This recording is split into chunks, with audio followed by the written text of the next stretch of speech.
And it's a sad, natural state to be a bigot. Whoever's in the majority wants to oppress or put down the minority, whatever you are. You can look in Ireland and say, you know, whatever you are. Predominantly white, and they still don't get along. And look, I got to tell you something.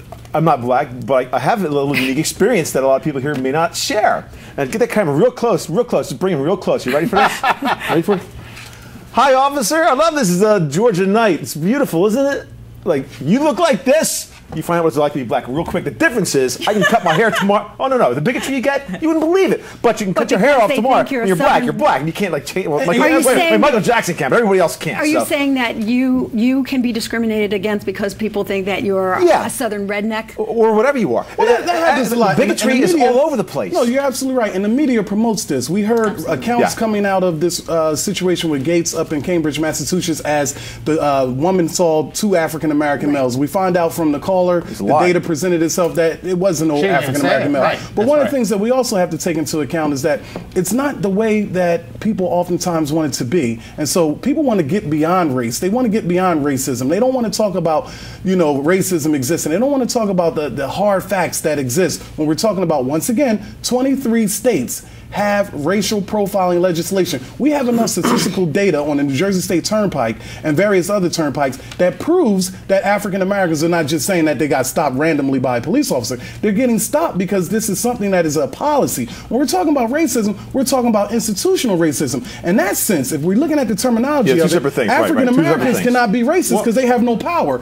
When we're talking about racism, stop the show! Stop the show right here! Stop the show! Stop the President of the United States. Let me finish for a moment. When we're talking about racism from an institutional standpoint, we're talking about prejudice and power. We're talking about those policies in our If I walk through North Philadelphia right now, and look, I am in a minority, and in fact, I'm statistically 1,700 times more likely to have a black on white crime. We're talking about policies. So please, no. From an institutional standpoint, we're talking about policies. Look, if that's the case, who's doing any gatekeeping? If that's the case, then the only people in this world who could be racist are the Chinese. From an institutional standpoint.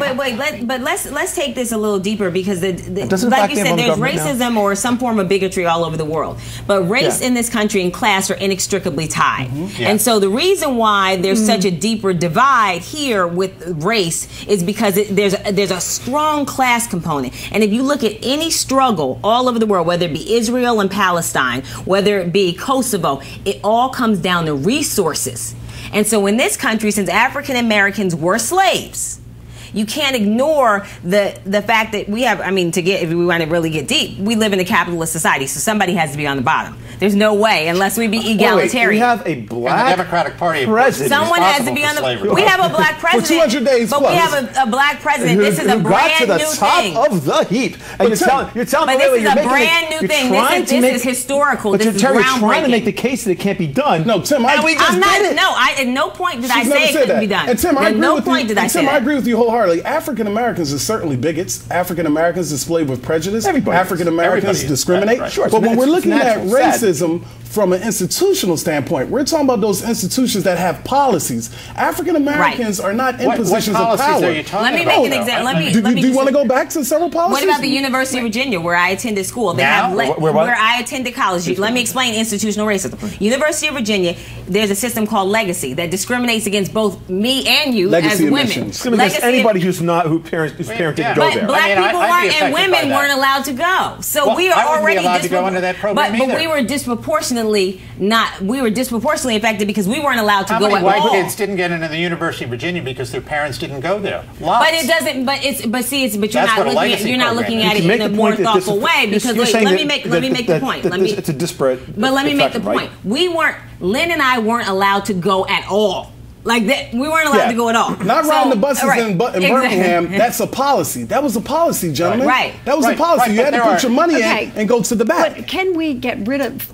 We can't get rid of our history. We can't alter our history. No, but some of those policies still exist. If we look at what's happening in Philadelphia, even though it was nationally, the swim club. One of the things we have to do is be able to uproot it. And I think that's one of the things that we're talking about here is how can we get beyond that? I'm glad you mentioned that. How can we get beyond that? We don't have a whole lot of time left to talk about it, but that was a perfect example of what people wrote to me. And some people said, I think this is a case of them throwing the race card, and others saying that it's a case of institutional racism. I don't see institutional racism there. What I see was with the gay situation. I don't know. No, the pool. Oh, the I'm pool. sorry, the pool. Let me know a couple things. I didn't think it was First of all, if the pool was a racist organization, they would have never had a bunch of black kids going there in the first place. That's just silly. What you found was they didn't know they were black. What you found was until all 65 of them got off the bus. That one bothered me. What you found was there were definitely a couple of people there who were clearly bothered by children that had black skin. It's kind of icky. I would say at the least, if the least you could say about it is it's like, ooh. Like, I think everybody, could white, it have black, just been almost everybody, 65 kids? almost everybody was Exactly. revolted by that. Yes,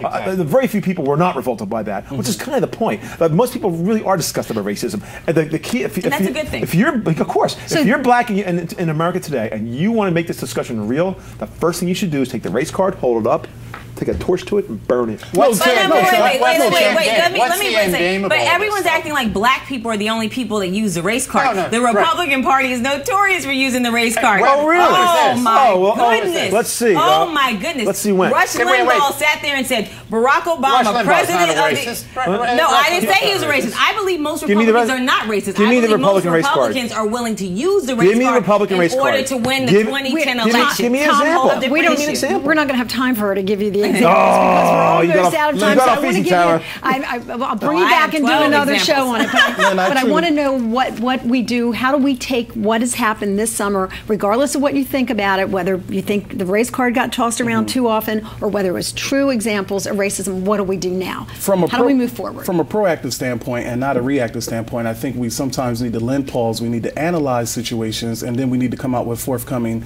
data to look at whether or not it actually was race. Clearly, in the Gates situation, I think it was power and privilege, both for Gates, both for the officer. I think one of the things that you say clearly, for Professor me, Gates doesn't agree. So that's when two okay. people That's disagree, okay that Professor Gates how doesn't do you come agree. to any resolution? I think that's okay because I have an analysis with regards to Professor Gates as well. I think what we also need to do is build coalitions. We need allies on both sides of the color line that are going to look at this from a strengths-based perspective and not look at it from a victimization perspective. We have to have, I think, set an end game. What's the end game? Where do we want to be 50 years from now? A colorblind society, and proceed on that fashion. I think we're there. We're on our way there. I want it 50 days from now. And the way, if you want to do it, go back to Martin Luther King, who by far was the greatest civil rights leader we ever had, where he wants to have his children. I think personally is my favorite.